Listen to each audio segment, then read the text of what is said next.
تیسرا موقف ہمارے موجودہ دور کے غیر مقلدین کا ہے۔ ان کا موقف یہ ہے کہ ید، عین، ساکن وغیرہ کے حقیقی معنی مراد ہیں۔ مولانا محمد یحییٰ گوندلوی عقیدہ مسلم میں لکھتے ہیں، ہمارا عقیدہ ہے کہ اللہ تعالیٰ کا چہرہ ہے۔ اسی طرح عقیدہ مسلم میں لکھتے ہیں اللہ تعالیٰ کے دو ہاتھ ہیں۔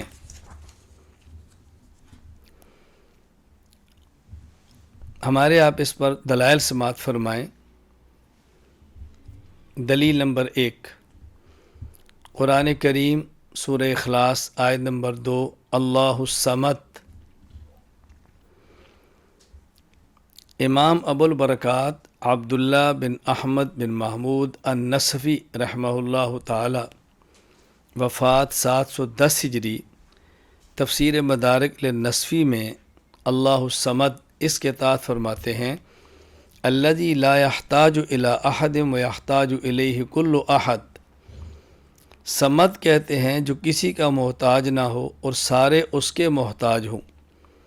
اللہ تعالیٰ موجود ہونے میں جسم، سننے میں کان، دیکھنے میں آنکھ کا اور پکڑنے میں ہاتھ کا محتاج نہیں، وگرنہ اللہ تعالیٰ صمد کیسے ہوں گے؟ اس لیے ہمارا عقیدہ ہے کہ اللہ تعالیٰ بے نیاز ذات ہے۔ اللہ تعالیٰ یدن، عین، وجہ کا معنی ہاتھ اور پاؤں کرنا، اللہ تعالیٰ اعضاء سے پاک ہے۔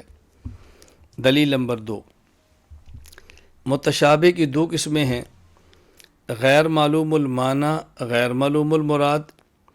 لغوی معنی معلوم نہ ہو، شرعی مراد معلوم نہ ہو۔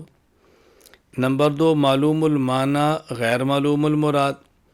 لغوی معنی معلوم ہو، شرعی مراد معلوم نہ ہو، جیسے ثم استوی علی العرش۔ اگر ہم ان کلمات یدن، عین، وجہ، ساکن وغیرہ کے معنی کریں، اعضاء مراد لیں، لیکن یہ کہیں کہ ہمیں اس کی کیفیت کا پتہ نہیں، مجہول الکیفیت ہے، تو گویا پھر متشابہ کی 3 قسمیں ہو جائیں گی۔ نمبر 1، غیر معلوم المعنی غیر معلوم المراد۔ نمبر 2، معلوم المعنی غیر معلوم المراد۔ نمبر 3، معلوم المعنی معلوم المراد مجہول الکیفیت، غیر معلوم الکیفیت۔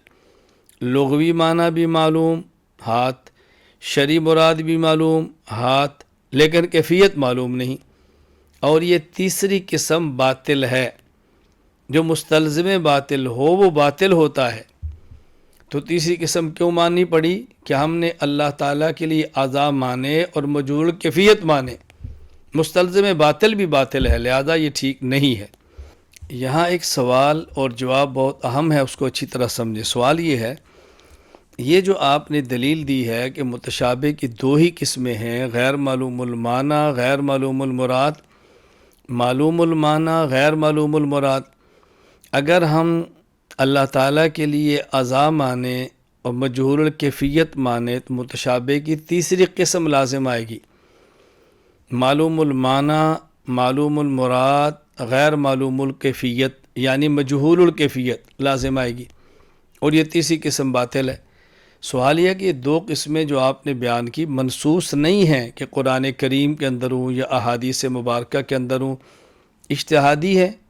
تو اگر ایک 2 قسمیں بیان کرتا ہے، دوسرا 3 بیان کر لے تو کیا فرق پڑتا ہے؟ جواب ذہن نشین فرمائیں۔ ہم نے کہا تیسری قسم بالکل باطل ہے، یعنی تیسری قسم کا خلاصہ یہ ہے کہ اللہ تعالیٰ کے لیے کیفیات مانیں۔ اللہ تعالیٰ کے لیے کیفیات نہیں مان سکتے اگرچہ مجہول ہی کیوں نہ ہو، کیونکہ کیفیت ہمیشہ جسم کی ہوتی ہے۔ جب اللہ جسم سے پاک ہیں تو کیفیات اجسام سے بھی پاک ہیں۔ اس پر تفصیل کے ساتھ میں آگے گفتگو کروں گا اور حوالہ جات دوں گا، فی الحال صرف ایک حوالہ سن لیں۔ امام ابو بکر احمد بن حسین بن علی بن موسیٰ البیخی رحمہ اللہ تعالی، وفات 405 ہجری، کتاب الاسماء والصفات للبیہقی، باب ما ذکر فی السورہ کے تحت فرماتے ہیں فَإِنَّ الَّذِي يَجِبُ عَلَيْنَا وَعَلَى كُلِّ مُسْلِمٍ أَن يَعْلَمَهُ أَنَّ رَبَّنَا لَيْسَ بِذِي صُورَةٍ وَلَا هَيْئَةٍ فَإِنَّ الصُّورَةَ تَقْتَضِي الْكَيْفِيَّةَ وَهِيَ عَنِ اللَّهِ وَعَنْ صِفَاتِهِ مَنْفِيَّةٌ جو چیز ہمیں اور ہر مسلمان کو جاننا ضروری ہے وہ یہ ہے کہ ہمارا رب صورت والا ہے نہ حیت والا ہے۔ صورت اور حیت دونوں سے پاک ہے، کیونکہ صورت کیفیت کا تقاضا کرتی ہے اور اللہ تعالیٰ کی ذات اور اس کی صفات کیفیات سے پاک ہیں۔ یہ اچھی طرح ذہن نشین فرما لیں۔ دلیل نمبر 3، یہ ضابطہ ہے کہ معنی جنس نو کے ضمن میں پایا جاتا ہے، یعنی ایک فصل ہے، پھر نو ہے، پھر جنس ہے۔ فصل والا معنی نو میں، نو والا معنی جنس میں۔ اچھی طرح ذہن نشین فرما لیں۔ ایک فصل، پھر نو، پھر جنس۔ جنس والا معنی نو میں پایا جائے گا، نو والا معنی فصل میں پایا جائے گا۔ تو ید ایک جنس ہے، اس کے تحت ید اللہ، ید الانسان۔ تو نو میں جنس والا معنی ضرور پایا جائے گا۔ جو ید جنس ہے اس کا معنی ہے جارحہ، کام کرنے والا، بالاتفاق حادث ہے۔ تو جب ید اللہ سے مراد بھی یہی ید ہوگا، وہ ید تو جارحہ ہے جو حادث ہے، تو اللہ تعالیٰ کے لیے وہ ید لازم آئے گا جو حادث ہے، جبکہ اللہ تعالیٰ قدیم ہے، اللہ تعالیٰ حادث نہیں ہے۔ دلیل نمبر 4، ان کلمات کے اگر آپ حقیقی معنی مجہول الکیفیت مراد لیں تو تضاد لازم آئے گا۔ کیوں؟ ید، عین اور وجہ کے جو حقیقی معنی ہے وہ مجہول الکیفیت نہیں، معلوم الکیفیت ہے۔ تو حقیقی معنی بھی لیں اور مجہول الکیفیت بھی لیں، یہ تضاد ہے۔ دلیل نمبر 5، اگر ان کلمات ید، عین، وجہ، ساقن وغیرہ کے لیے کیفیات ثابت کر دیں اگرچہ مجہول ہی کیوں نہ ہو، تو اللہ تعالیٰ کے لیے جسم ماننا پڑے گا، کیونکہ کیفیات اجسام کے ساتھ خاص ہیں۔ کیفیات اجسام کے لیے ہیں، اللہ تعالیٰ جسم سے پاک ہیں۔ امام ابو القاسم ہبۃ اللہ بن الحسن بن منصور الطبری اللالکائی رحمہ اللہ تعالی وفات 418 ہجری اپنی سند کے ساتھ امام محمد بن حسن الشیبانی رحمہ اللہ وفات 189 ہجری سے نقل فرماتے ہیں۔ شرح اصول اعتقاد اہل سنت والجماعت للالکائی کے تحت فرمایا اتفق العلماء كلهم من المشرق الى المغرب على الایمان بالقرآن والاحادیث التي جاء بها الثقات عن رسول اللہ صلی اللہ علیہ وسلم فی صفات الرب عز وجل من غیر تغییر ولا وصف ولا تشبیہ، فمن فسر اليوم شيئا من ذلك فقد خرج مما كان عليه النبي صلی اللہ علیہ وسلم وفارق الجماعة فإنهم لم يصفوا ولم يفسروا ولكن افتوا بما في الكتاب والسنة ثم سكتوا۔ امام محمد بن حسن شیبانی رحمہ اللہ فرماتے ہیں مشرق سے لے کر مغرب تک تمام فقہا کا اس بات پر اتفاق ہے کہ اللہ تعالیٰ کی صفات سے متعلق قرآن کریم اور ثقات راویوں سے مروی احادیث مبارکہ میں جو نصوص آئی ہیں ان پر بغیر کسی تبدیلی، بغیر کیفیت بیان کیے اور بغیر تشبیہ کے ایمان لانا ضروری ہے۔ جو شخص ان صفات کا حتمی معنی بیان کرے گا تو وہ حضور علیہ الصلاۃ والسلام کی شریعت سے ہٹ گیا اور سواد اعظم سے الگ ہو گیا، اس لیے کہ اسلاف نہ تو ان صفات کی کیفیت بیان کرتے ہیں اور نہ ہی تفسیر کرتے ہیں، بلکہ جو کچھ قرآن اور سنت میں ہے اسی کو بیان کر کے ان کی تشریح کے بارے میں خاموش ہو جاتے ہیں۔ امام ابو القاسم ہبۃ اللہ بن حسن بن منصور الطبری اللالکائی رحمہ اللہ وفات 418 ہجری ایک اور سند سے امام محمد بن حسن شیبانی رحمہ اللہ وفات 189 ہجری سے شرح اصول اعتقاد اہل سنت والجماعت للالکائی کے اندر فرماتے ہیں احادیث حبوط کا معنی بیان کرتے ہوئے فرماتے ہیں محمد بن الحسن فی الاحادیث التي جاءت، حضرت امام محمد بن حسن ان احادیث کے بارے میں جن میں یہ بات آئی ہے ان اللہ یہبط الی السماء الدنیا، اللہ تعالیٰ آسمان کی طرف نازل ہوتے ہیں، جیسی دیگر احادیث، اس کے بارے میں فرماتے ہیں ان هذه الاحادیث قد ربطها الثقات فنحن نرویها ونؤمن بها ولا نفسرها، ہم اس کو روایت کرتے ہیں، اس پر ایمان لاتے ہیں اور اس کی تفسیر نہیں بیان کرتے۔ اسی طرح امام ابو بکر احمد بن حسین بن علی بن موسیٰ البیہقی رحمہ اللہ وفات 458 ہجری کتاب الاسماء والصفات للبیہقی باب ما ذکر فی السورہ کے اندر فرماتے ہیں فإن الذي يجب علينا وعلى كل مسلم أن يعلموا أن ربنا ليس بذي صورة ولا هيئة فإن الصورة تقتضي الكيفية ويعني الله وعن صفات منفیہ۔ جو چیز ہمیں اور ہر مسلمان کو جاننا ضروری ہے وہ یہ ہے کہ ہمارا رب صورت والا ہے، نہایت والا ہے، کیونکہ صورت کیفیت کا تقاضا کرتی ہے اور اللہ تعالیٰ کی ذات اور اس کی صفات کیفیات سے پاک ہیں۔ دلیل نمبر 6، اللہ تعالیٰ چونکہ جسم سے پاک ہے لہٰذا اعضائے جسم سے بھی پاک ہے، اس لیے کہ اعضاء ہمیشہ جسم کے ہوتے ہیں، جب جسم نہیں ہے تو اللہ تعالیٰ کے اعضاء بھی نہیں ہے، اس لیے یدن عین وجن کا حقیقی معنی کرنا قطعاً غلط اور نازیبا ہے۔ ہاں اس پہ دلائل ملاحظہ فرمائیں کہ اللہ تعالیٰ جسم سے پاک ہے، اس پر دلائل کیا ہیں؟ دلیل نمبر 1، اللہ تعالیٰ جسم سے پاک ہے، کیوں؟ جسم ہوتا ہے المرکب من الجزئین فصاعداً، جو دو یا دو سے زائد چیزوں سے مل کر بنے، دو یا دو سے زائد سے مل کر وہ بنتا ہے جو پہلے نہیں ہوتا پھر بنتا ہے، اور جو پہلے نہ ہو پھر بنے اسے حادث کہتے ہیں۔ اللہ تعالیٰ حادث نہیں، اللہ تعالیٰ قدیم ہے۔ دلیل نمبر 2، اللہ تعالیٰ جسم سے پاک ہے، کیوں؟ جسم جتنا بھی بڑا ہو وہ ایک جگہ پر جا کر ختم ہوتا ہے، اس کی حد ہوتی ہے، جبکہ اللہ تعالیٰ غیر محدود ہے۔ دلیل نمبر 3، اللہ تعالیٰ جسم سے پاک ہے، کیوں؟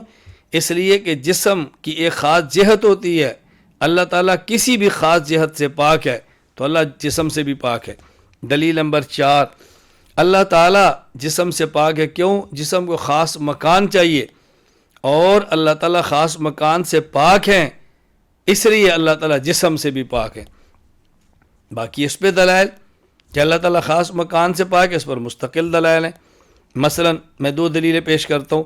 نمبر 1، مکان محیط ہوتا ہے اور مکین محاط ہوتا ہے، مکان گھیرتا ہے اور مکین گھیرا جاتا ہے، جبکہ اللہ تعالیٰ محاط نہیں، گھیرے ہوئے نہیں، اللہ محیط گھیرنے والے ہیں۔ وَكَانَ اللَّهُ بِكُلِّ شَيْءٍ مُحِيطًا۔ اسی طرح دلیل نمبر 2، مکان مکین سے بڑا ہوتا ہے، مکین چھوٹا ہوتا ہے۔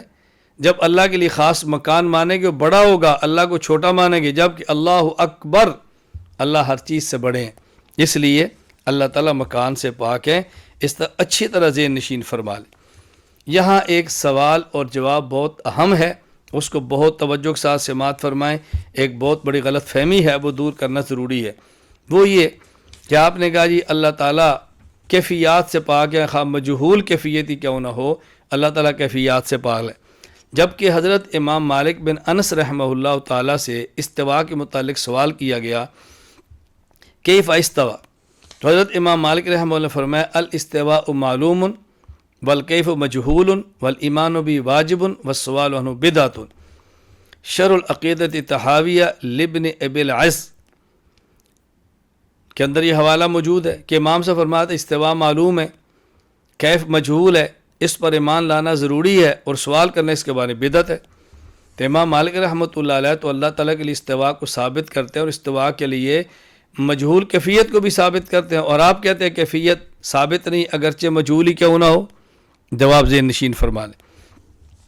شیخ عماد الدین احمد حیدر امام بیہقی رحمہ اللہ کی کتاب الاسماء والصفات پر اپنی تعلیق لکھتے ہیں اور فرماتے ہیں وَأَمَّا مَا يُرْوَى عَنْهُ أَنَّهُ قَالَ الاستواء معلوم والکیف مجہول، الاستواء معلوم والکیفیت مجہولۃ فہذا لم یثبت عن مالک ولا غیر من الائمہ التعلیق علی کتاب الاسماء والصفات، کہ یہ جو امام مالک سے معروف منقول ہے کہ وہ فرماتا ہے الاستواء معلوم والکیف مجہول، یہ امام مالک رحمہ اللہ اور دیگر کسی بھی معتبر امام سے ثابت نہیں ہے۔ اللہ اکبر۔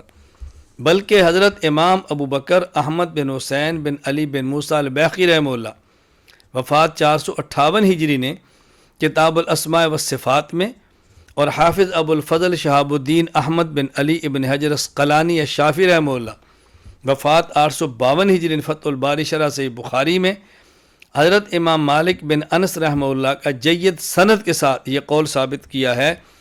عن عبداللہ بن وہب یقول کان عند مالک بن انس فدخل رجل، عبداللہ بن وہب امام مالک کے شاگرد فرماتے ہیں کہ ہم امام مالک بن انس کی خدمت میں ایک شخص آیا، اس نے کہا یا ابا عبداللہ الرحمن علی العرش استوى کیف استواء، اے امام مالک اللہ تعالیٰ فرماتے ہیں الرحمن علی العرش استوا، استوا کیسے ہے؟ فاطرق مالک واخذته الرخصاء، اللہ اکبر، فاطرق مالک، امام مالک نے سر جھکا لیا، واخذته الرخصاء، امام مالک کو پسینہ آ گیا، ثم رفع راسا، پھر اپنے سر کو اٹھایا اور فرمایا الرحمن علی العرش استوا کما وصف نفسا، اللہ تعالیٰ مستوی علی العرش ہے جیسا اس نے بیان کیا، ولا یقال کیف، کیف مت کہو، وکیف عنہ مرفوع، اللہ تعالیٰ کی کیفیات نہیں ہے، کیفیت اللہ سے ثابت نہیں، کیفیت سے پاک ہے، وانت رجل سوء صاحب بدعت، فرماتا ہے کہ تو برا آدمی ہے، بدعتی ہے، اخرجو، اس کو یہاں سے نکال دو، فاخرج الرجل، اس شخص کو امام مالک کی مجلس سے نکال دیا گیا۔ کتاب الاسماء والصفات، فتح الباری شرح صحیح بخاری، باب وکان عرش العلماء۔ اسی طرح امام ابو بکر بہقی، حافظ ابن عسقلانی شافعی رحمہ اللہ تعالیٰ نے ولید بن مسلم کے طریق سے نقل کیا ہے، عن ولید بن مسلم قال سئل الاوزاعی ومالک وسفیان الثوری واللیث بن سعد عن هذه الاحادیث التي جاءت في التشبیہ فقالوا امروها كما جاءت بلا کیفیہ، امام اوزاعی، مالک، سفیان، لیث بن سعد ان احادیث کے بارے میں فرمایا کرتے تھے امروها كما جاءت بلا کیفیہ، ان احادیث کو بیان کرو اور ان احادیث میں کیفیات کو بیان نہ کرو، بغیر کیفیت کے بیان کرو۔ اس لیے حضرت امام مالک کی طرف جملہ غلط منسوب ہے، بات ذہن نشین فرما لیں۔ میں قطر میں تھا تو چند علماء میرے پاس تشریف لائے اور مجھے فرمانے لگے کہ ہماری خواہش ہے کہ آپ ہمیں کوئی ایک مختصر کتاب پڑھا دیں۔ میں نے کہا مشورہ کر لیں۔ مشورہ میں طے ہوا کہ العقیدۃ الطحاویہ پڑھ لی جائے۔ میں نے کہا آپ العقیدۃ الطحاویہ کا متن لے آئیں تو انشاءاللہ کل سے شروع کرتے ہیں۔ تو انہوں نے عقیدۃ الطحاویہ کا متن ڈاؤن لوڈ کیا، وہ بھی میرے پاس لے آئے اور ساتھ مجھے مطالعہ کے لیے ایک شرح پیش کی، ابن ابی الحنفی کی شرح عقیدہ طحاویہ۔ میں نے جب دیکھی تو میں نے کہا یہ شرح کیوں لائے؟ کہا جی آپ کے مطالعے کے لیے۔ میں نے کہا شخص کون ہے؟ کہا حنفی۔ میں نے کہا تو معتزلی ہے، اوپر حنفی لکھا ہوا ہے۔ میں نے کہا بھئی یہ مذہباً حنفی ہے، عقیدتاً معتزلی ہے۔ اب معتزلی بندہ ہماری بات کیسے لکھے گا؟ اپنی باتیں لکھے گا نا۔ اس لیے میں علماء کرام کی خدمت میں عرض کرتا ہوں ابن ابی الحنفی، اس کی شرح سے بچو۔ ابن ابی العز یہ معتزلی ہے عقیدتاً اور نظریتاً۔ یہ عجیب بات ہے کہ پاکستان میں خود غیر مقلدین اس شرح کو چھپوا کر مفت تقسیم کرتے ہیں، تو کیسے ہو سکتا ہے کہ ہماری شرح اور وہ مفت تقسیم کریں؟ آپ اسے اندازہ نہیں فرماتے۔ اسی طرح میں جدہ میں تھا تو ایک نوجوان میرے پاس آیا اور مجھے کہنے لگا کہ امام مالک رحمہ اللہ فرماتے ہیں الاستواء معلوم وکیف مجہول والایمان بھی واجب والسؤال عنہ بدعۃ، آپ اس کے بارے میں کیا کہتے ہیں؟ میں نے کہا تو بدعتی ہے۔ میرے کہتا ہے جی نہیں۔ تو میں نے کہا پھر سوال کیوں کیا؟ اگر یہ امام مالک کی بات ٹھیک ہے تو امام مالک تو فرماتے ہیں اس مسائل میں سوال کرنا بدعت ہے، تو کیوں سوال کرتا ہے؟ تو کہہ میں بدعتی ہوں۔ کہا جی میں تو الحمدللہ اہل سنت والجماعت ہوں۔ میں نے کہا تو نے سوال کیوں کیا؟ کہا جی اس کا مطلب، میں نے کہا دو باتیں طے ہیں، یا خود کو بدعتی کہہ یا سوال بند کر۔ اب وہ بیچارہ وضاحت بھی چاہتا تھا، خود کو بدعتی بھی نہیں کہہ سکتا تھا۔ خیر پھر میں نے اس کو سمجھایا، میں نے کہا بیٹا بات سمجھو، یہ جملہ حضرت امام مالک رحمہ اللہ سے منقول نہیں ہے، امام مالک رحمہ اللہ سے ثابت نہیں ہے۔ حضرت امام مالک اور ہمارے اکابر کا مسلک یہی ہے، مذہب یہی ہے، نظریہ یہی ہے کہ اللہ تعالیٰ کے لیے صفات بلا کیفیت ہے۔ ہم کوئی کیفیت اللہ تعالیٰ کے لیے نہیں ثابت کرتے، حتیٰ کہ مجہول کیفیت بھی ثابت نہیں کرتے۔ اس بات کو اچھی طرح ذہن نشین فرما لیں۔ اب یہاں آخر میں ایک سوال اور جواب بہت ضروری ہے، اس کو بھی اچھی طرح سمجھ لیں۔ سوال یہ ہے کہ اللہ تعالیٰ نے قرآن کریم میں راسخین فی العلم کا طریقہ یہ بیان فرمایا کہ متشابہات میں کھود کرید نہیں کرتے، وہ متشابہات میں کھود کرید نہیں کرتے بلکہ اس سے بچتے ہیں، بحث و مباحثے سے ہٹتے ہیں۔ اور ہم علماء کرام کو، متقدمین کو، علماء حق کو دیکھتے ہیں کہ وہ اس میں بحث کرتے ہیں، جیسے ہم ابھی صفات پر بات کر رہے ہیں تو قرآن تو منع کرتا ہے اور یہ ان کی ترتیب بتاتا ہے جو زائرین ہیں، کجرو ہیں، تو ہم یہ کام کیوں کرتے ہیں؟ جواب ذہن نشین فرما لیں۔ راسخین فی العلم کا یہی موقف ہے جو متقدمین کا ہے کہ اس پر ہم ایمان لائے، الجھتے نہیں، بحث نہیں کرتے، الراس والعین مانتے ہیں۔ اچھی طرح بات ذہن نشین فرمائے۔ لیکن ایک ہے ان آیات میں بحث کرنا، ایک ہے ان آیات میں بحث کرنے والوں کا جواب دینا، دو باتیں الگ ہیں۔ ہم ان میں بحث نہیں کرتے، ہاں جو بحث کرتے ہیں اس کو جواب دیتے ہیں، ان کی غلط تعویلات کا رد کرتے ہیں، عوام کو ان کو گمراہیوں سے بچانے کے لیے بھرپور کوشش کرتے ہیں۔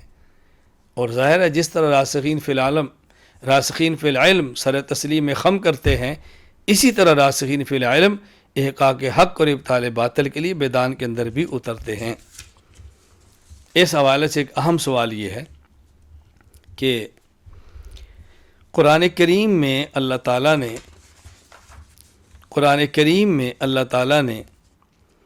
اپنی ذات کے لیے یدن، عین، وجہ، یہ الفاظ بیان فرمائے۔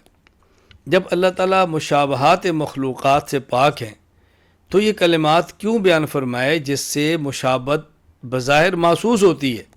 اس کی ضرورت کیا تھی؟ جواب، اس کا تفصیلی جواب امام ابن الجوزی نے جو نقل کیا ہے، میں جو فرمایا وہ وہی نقل کرتا ہوں۔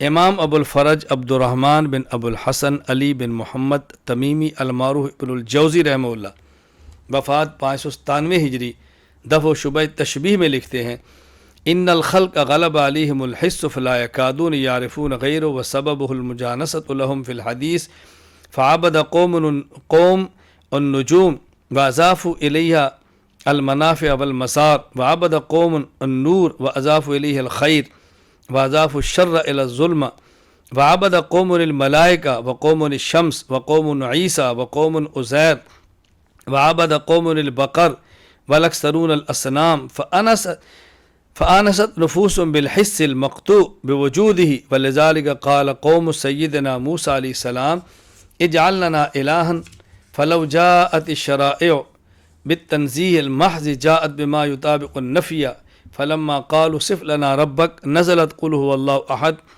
ولو قال لهم ليس بجسم ولا جوہر ولا عرض ولا طویل ولا عریض ولا يشغل الامکنہ ولا يحویہ مکان ولا جهت من الجهات الست وليس بمتحرک ولا ساکن ولا يدرك الاحساس لقالوا حد لنا النفی بأن تمیز ما تدعونا الى عبادته عن النفی والا فانت تدعو الى عدم۔ انسانی طبیعت پر محسوسات اتنے غالب ہو گئے تھے کہ لوگ محسوسات کے بغیر الہ کو سمجھ ہی نہ پاتے تھے۔ اس کی وجہ محض یہ تھی کہ ان کی گفتگو میں الہ کا تذکرہ محسوسات کی بنا پر ہی ہوتا تھا۔ چنانچہ کچھ لوگوں نے ستاروں کی پرستش کی، انہیں نفع نقصان کا مالک قرار دیا۔ کچھ لوگوں نے فرشتوں کی، کسی نے سورج کی، کسی نے عیسیٰ علیہ السلام کی، کسی نے عزیر علیہ السلام کی، کسی نے گائے کی، کئی لوگوں نے تو بتوں کی پرستش کی۔ اس لیے طبع انسانی حصی الہ کے وجود کے ساتھ ہی مانوس ہو کر رہ گئے تھے۔ یہی وجہ تھی کہ سیدنا موسیٰ علیہ السلام کی قوم نے ان سے کہا تھا کہ ہمارے لیے بھی ایسا معبود بنائیے جس طرح ان لوگوں کے معبود ہیں۔ اگر شریعت میں الہ کے خواص کو تنزیہ محض کی صورت میں بیان کیا جاتا تو صفات کو نافیہ ہی لایا جاتا۔ چنانچہ جب مشرکین نے آپ صلی اللہ علیہ وسلم سے سوال کیا آپ اپنے رب کی صفت بیان کیجئے کہ وہ کیسا ہے، تو قل هو اللہ احد نازل ہوئی کہ کہہ دیجئے اللہ ایک ہے۔ اگر اللہ تعالیٰ صفات